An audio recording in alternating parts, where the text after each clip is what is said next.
Welcome back to Come Home to You. I'm your host, Jenny Swim, and I'm so glad you're here today. A few episodes ago, we talked about questions.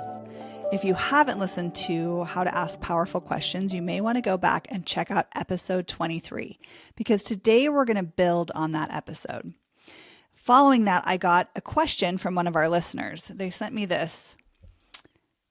I'm curious how to ask more curiosity-based questions, so my children don't feel like I'm trying to invade their space, to make them more interested in a dialogue instead of yes and no answers.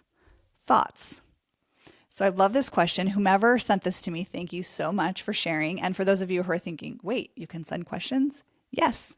On the podcast, you can text us your questions or feedback. I read all of that and would love to get your feedback or things you might be interested in exploring. So in response to this question, today's episode is going to be all about how do we help our children not feel like we're invading their space? How do we really engage in more curiosity? And how do we get beyond yes and no questions? So if you're tuning in and thinking, well, I'm not really a parent, that is okay. Whatever hat you're wearing, these techniques that we're going to talk about today are proven, tried and true techniques to help foster real connection and help us move beyond those yes and no answers. All right, if you're like me, you can probably relate with this question asked by a listener. We've all felt like we're stuck in a rut with the people we love, or we come home from work or school and say, how was your day? Fine. How are your friends? Good. How is school? Okay. And it starts to feel like we're just in this pattern and we're not really getting to that place of connection that we're hoping for.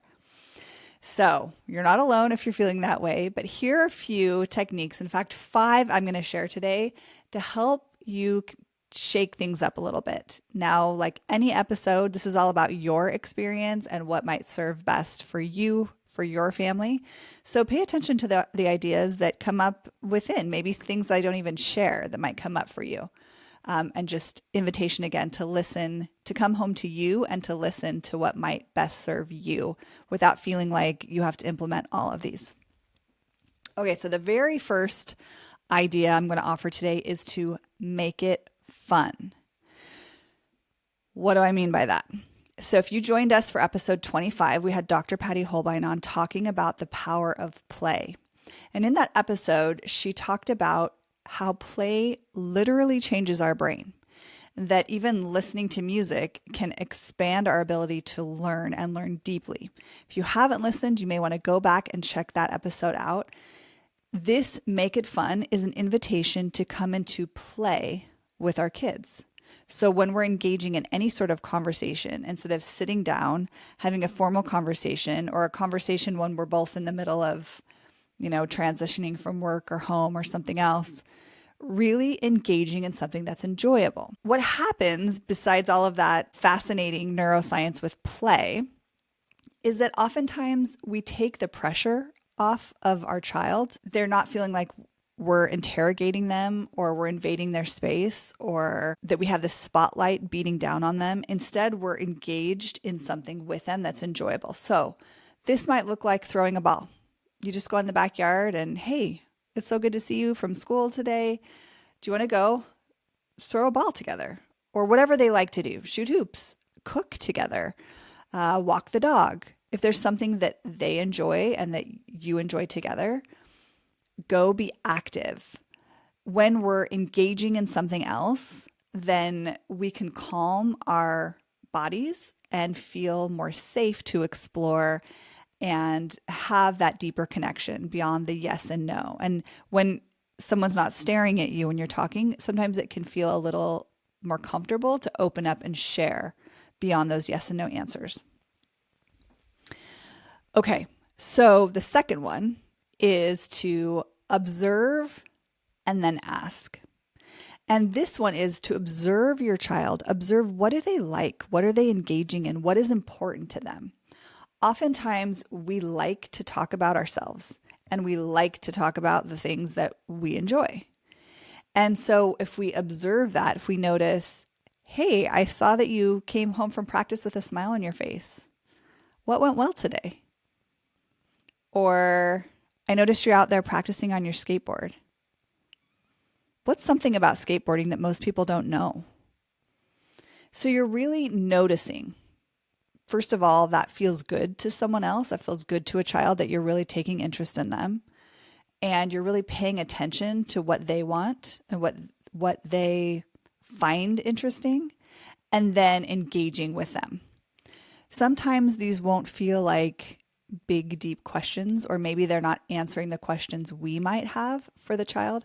But when we start with something they're interested in, then oftentimes we can open up space for a future discussion if we need to ask them a question about school or work or their friend group, or we want to share a concern. We've already invested in them and what interests them. So it's easier when we want to ask something that is important to us. Number 3 is to focus on the quality of questions. And I know we talked about some of this in episode 23. But if we're getting yes or no answers, oftentimes we can look back at our questions. So the other day, my husband came in the door and I said, "Hi, how was your day?" He said, "Fine."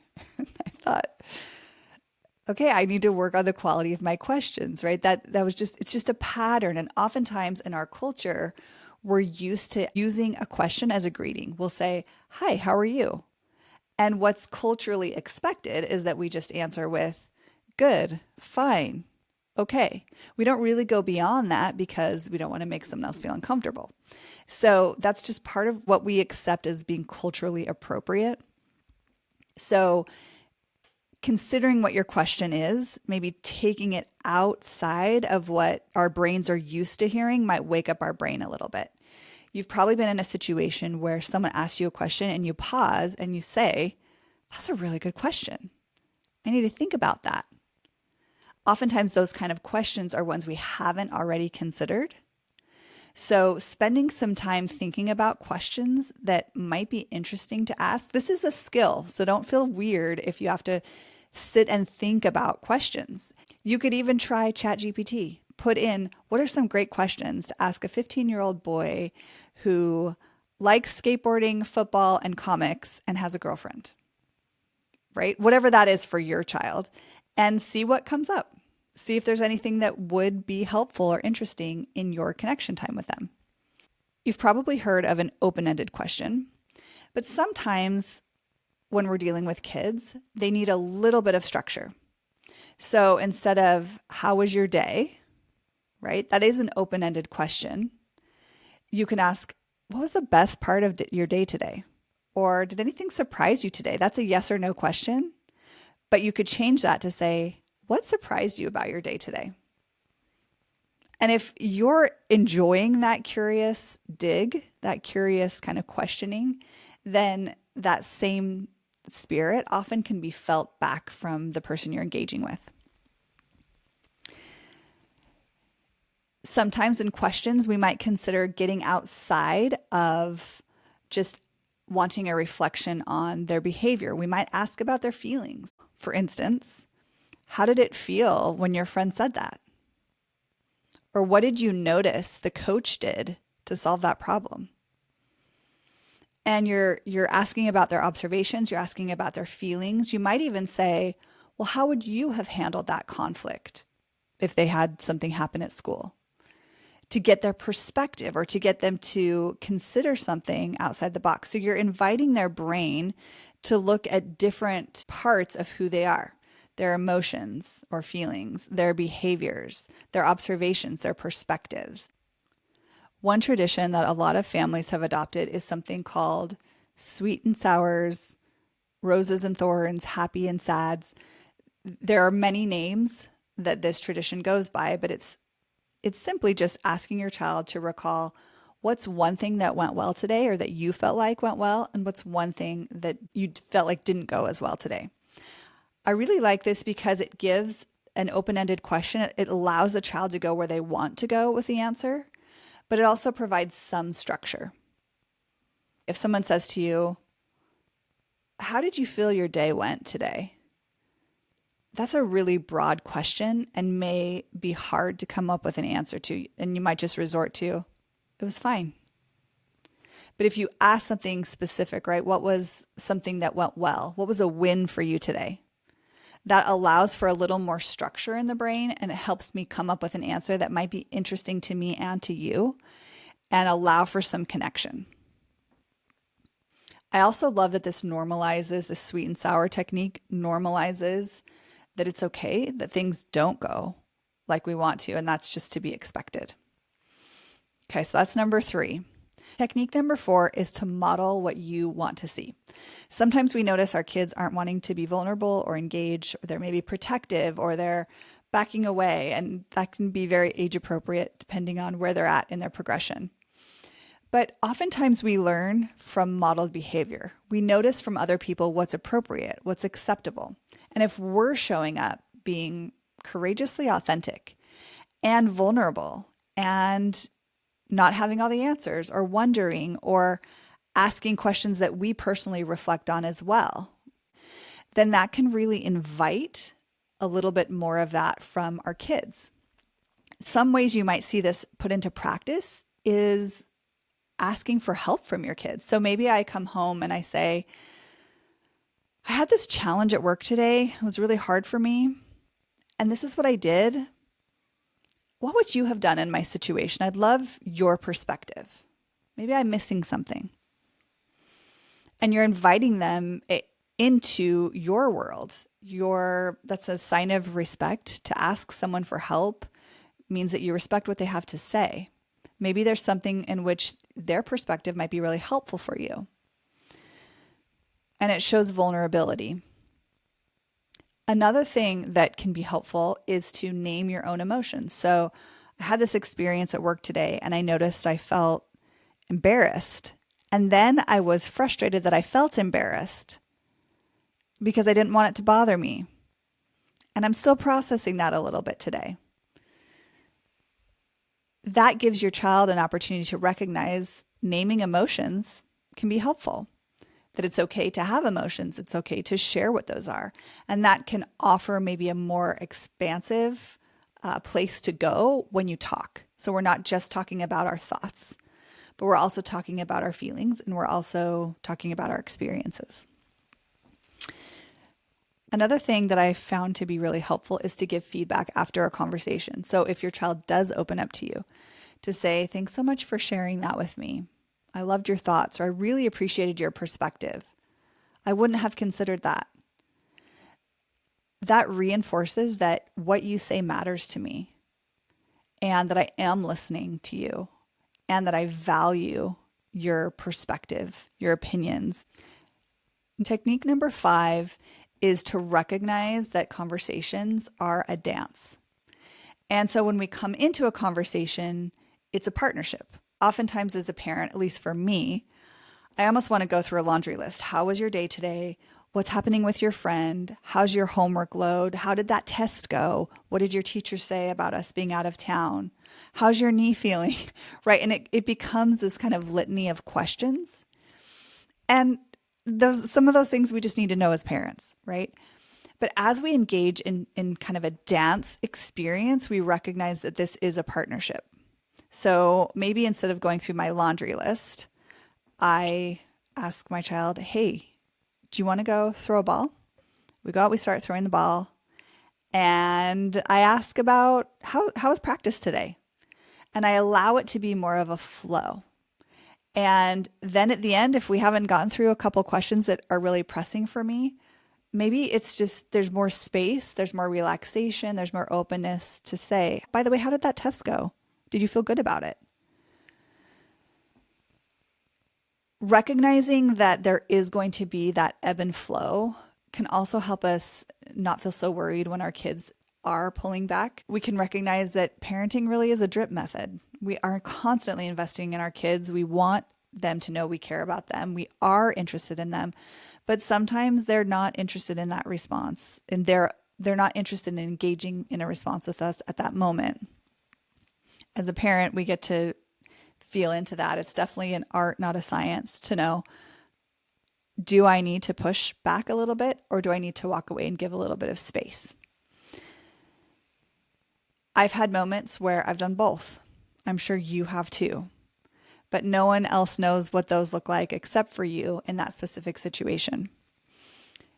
Probably about 25 years ago, I was working with a group of youth, and I was sitting next to this 13 or 14-year-old girl, and I noticed she wasn't really engaging with the group. And my assumption was that she would have more fun if she engaged with the group. She'd get to know them.